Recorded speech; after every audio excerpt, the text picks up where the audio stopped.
Alam kong may pangarap din kayo sa buhay katulad ko na nais yung makamit balang araw. Kaya ito lang advice ko sa inyo.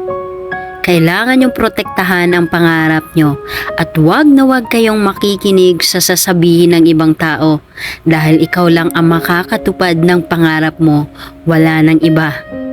Dahil wala silang karapatang sabihin sa'yo na heto gawin mo, wag yan dahil di mo kaya yan. Wala. Dahil sarili mo lang ang gagawa ng lahat ng pangarap mo, tandaan mo yan. At wag na wag mong sasayangin lahat ng isinakripisyo mo para lang makamit ang mga pangarap mo. Dahil lang hindi sila naniniwala sa kakayahan mo. Kailangan mong ipakita sa kanila na kaya mo at tuparin mo kung ano man ang gusto mong makamit balang araw.